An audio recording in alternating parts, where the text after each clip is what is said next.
Welcome to the Madrona Group's 15-minute forms, where we pick a form to talk about for 15 minutes to develop a better understanding of how to use it in our transactions. Today, I'm going to talk about Form 21, which is the purchase and sale agreement. And for the purpose of this, I'll be referring to the purchase and sale agreements from all of our transactions, no matter if you're using 21 or a different number based on what type of transaction you have. So our purchase and sale agreement is the bread and butter of what our contracts are. It's the first page that we fill out, and it's the page that makes everything in the contract attached to it enforceable. So I'm going to talk about lines 1 through 18, as well as the signature lines on the first page. And in the second part, I'll go ahead and talk about the boilerplate language for the following pages. In Form 21 of your purchase and sale agreement, line 1 is going to be the date that you create the transaction. So this is the date that you're writing up the offer. It doesn't matter what this date is because the date has no significance in the transaction itself. Everything in the transaction once you become mutual is based on mutual acceptance.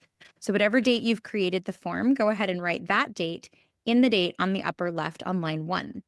Now, if you're pulling this from the matrix or the Northwest MLS, you're going to have most of these auto-populated for you. The MLS number is going to auto-populate based on the listing that you've linked together. And the next thing you need to discuss with your client is the offer expiration date. Do keep in mind, if you leave it blank, the offer expires 2 business days after it is submitted to the other party. In line 2, you're going to go ahead and write your buyer's name. And when you write your buyer's name, you want to make sure that you're comparing it to what their legal name is, because at Escrow, they will be asked to give ID and it needs to match this line. So write the ID name that they have based on any ID that they'd be providing to Escrow. On the seller side, we want to make sure that the seller's name matches the name that's listed on the title report. This is how the deed is vested, and we want to make sure the chain of ownership goes properly, having the seller be the seller's name on that legal description or in the title report itself. Now, those will automatically populate from the Northwest MLS, but I would still go ahead and check them just to make sure you do have the legal names of the buyer and the seller in place. Next on line 4 is going to be auto-populated if you bring this over from the Northwest MLS. This is going to be the address and the property ID from the tax assessor's website. You will also make sure that you have the legal description from title attached in this offer. Line 5 refers to included items that stay with the home. Now, we do know that things that are attached stay with the home, but when it comes to appliances and other items such as that, we want to make sure that we are very specifically identifying which ones stay and which ones do not. So the items that you check in line 5 are going to be the items that stay with the property upon the transfer of ownership. It doesn't matter if it's listed in the Northwest MLS that it stays. If it's not on this checkbox option right here, then there's no enforceable way to make sure it actually does stay. The purchase price is going to be the price your buyer is offering to the seller. This is going to be a discussion that you have with your client, but that number goes in line number 6. Then we do want to have earnest money provided. The earnest money amount is again going to be discussed between you and your client, but once you've decided what that dollar amount is, you will go ahead and put it in the earnest money line that says US dollars. Secondly, we're going to look at the delivery date. Now, the default delivery date is going to be 2 days unless you put a date in here. So always make sure you are marking a date, even if you want to use the default date. Keep in mind when your contract is signed around, we still have to get this contract over to Escrow. They have to open up the Escrow account, and then I reach out to the buyer to receive the earnest money. If your buyer is going to be wiring funds, that might take 24 hours. So make sure that you adjust that time accordingly, depending on when this offer becomes mutual. Now, at our firm specifically, we do not have a trust account to keep money with earnest money. So we will be checking the box to have that money held by the closing agent. That closing agent is going to be your escrow company, and the check will be written out to that escrow company. Wiring is also available. It does not matter how the money gets there or what kind of money gets there, as long as the earnest money is deposited in the amount of time specified in line 7. Now, line 8 is the default for ending the transaction without legal excuse. If the seller is damaged by buyer's breach of contract, this is going to be the amount retained by seller. In the event the buyer does close, it gets returned to buyer and goes towards the buyer's closing costs or whatever other items they do have to pay at the closing. So there are two options for this one.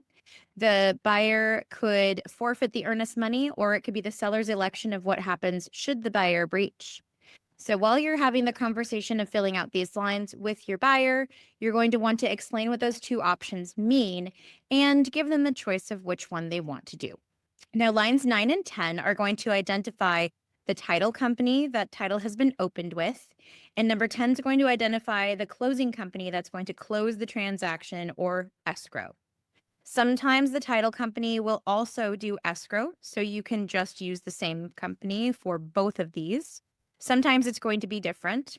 Perhaps a listing pulled a title from a company that you've never heard of or have not worked with or have had a bad experience, and you choose to use an escrow company that you know, and you have a specified closer that you want to identify. You would go ahead and put that on line 10. Now, if the buyer chooses to use a different title company than the title's been opened with, the buyer may incur some fees on top of that. So make sure you definitely have that discussion with the buyer and find out if that's something that they truly care about, or if they're fine using the title company that has already started the title process. Line 11 is the closing date. And to have a mutually accepted contract that's enforceable, we not only need to have the parties involved, we need to have consideration, which is the amount of money they're going to pay. And then we need to have an end date for the transaction. We need to have a date of performance. So the closing date is the final date of performance. You'll write that closing date on line 11. Now, the key transfer and the possession of the property occurs at 9 p.m. unless you otherwise note it. So if you don't want your buyer to wait till 9 p.m. to receive the keys, you would mark other in the possession date, and then you would specify a time of the day or upon recording, or this would be another place to write if a seller is going to stay past the closing date to continue to move out, or a buyer chooses to move in early. In either of those two situations, there is a corresponding form that must be filled out as well. But unless the possession of the keys and all of the items to access the home are transferred at 9 p.m., you'll want to specify when that is going to happen. Number 12 is for the request of the utilities. Now, this is what escrow takes into consideration when they do the proration and they ask for payoffs. If there's an HOA, they're going to find out how much has been put into the HOA and then properly credit a buyer or seller according to so. Buyers will pay from the time they own the home forward. Sellers will pay from the time they own the home until the sale ends or the sale closes. Now, seller citizenship is not a negotiable term of the transaction. In line 14, you can identify if the seller is or is not a U.S. citizen if you have the FERPTA form that corresponds with this. However, if you do not and you don't know, you don't want to just put an answer in there, you can leave it blank. By changing this or by adding that checkbox, it's not going to create a counteroffer because it is not a negotiable term in the contract. It's a disclosure of the seller's citizenship status. We do have an information verification period as well. In line 15, you can specify whether you would like your buyer to have the full 10 days to review the information about the property itself, double check things with the county assessor. It will look at basic information about the property and just make sure that the information that they are receiving is truly what they are buying. This is not an inspection contingency. It's an information contingency. So the two options for that are to expire it. Our default is 10 days after mutual acceptance, or to satisfy or waive this contingency. Agency disclosures in line 16 are required in all of our purchase and sale agreement contracts.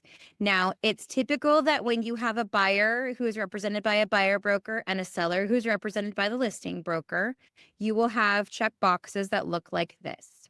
Buyers represented by buyer broker, sellers represented by listing broker. In a situation like this, if the seller has offered any amount of compensation publicly on the Northwest MLS, that number will auto-populate in line 17. Now, if the buyer broker would like that seller to pay their fee based on the offer that they've offered to pay the fee, they would go ahead and write what they would like to be paid in line 17B.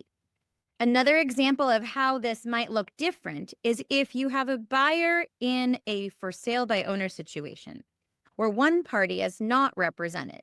So for this example, I'm doing this as a for sale by owner. Now, with a for sale by owner, it is not published in the MLS. There is no offer of compensation published. You are working with a seller who does not have representation. In this case, a buyer would have a buyer contract, thus be represented by the buyer broker, and the seller would have no representation, so you would check the box as unrepresented. Now in line 17, because an unrepresented seller does not have an offer of compensation ready, that would stay at blank or 0. If the buyer broker would like to ask the seller to contribute to the compensation, the amount that they would be asking for is going to go in 17B. Another example of this would be the opposite scenario. You have a home that is for sale with a listing broker published in the Northwest MLS, and you have a buyer who's come to you without an agent.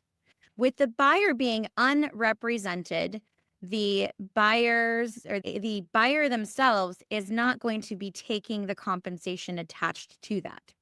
So compensation offered to an unrepresented buyer is going to go back to the listing agreement to see what exactly the seller agreed to in the scenario of an unrepresented buyer.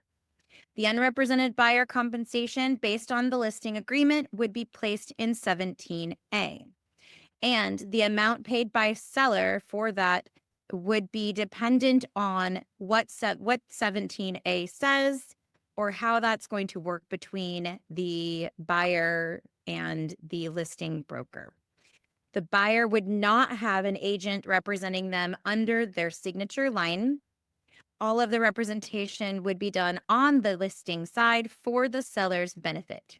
The third way that we might see this come up is if we have a broker who represents both buyer and seller. The important thing to remember here is to refer to the listing agreement at the scenario for having a dual agent representation. The seller has already agreed to pay a certain dollar amount for dual agency relationships. If that's the case, seller has consented and buyer has consented, and you have a line item in your listing agreement that states how much that compensation is in total, then the total compensation paid for the broker to be a dual agent would be listed in 17A. And if that agent would like to receive physically the compensation that the seller is offering, that amount would be put in 17B. Keep in mind, everybody needs to have representation in order to claim that they do on the purchase and sale agreement. A buyer must have a buyer contract if they want to be represented by a buyer's agent. A seller has to have a listing contract if they want to be represented by a listing agent. Whatever party you represent, you will put your information underneath their signature line. If a party remains unrepresented, everything under that signature line for the unrepresented party remains blank. I hope I was able to shed a little bit of light on how to fill out the purchase and sale agreement form. And in another class, we'll go ahead and talk about the boilerplate language and all the things that apply with the rest of the sale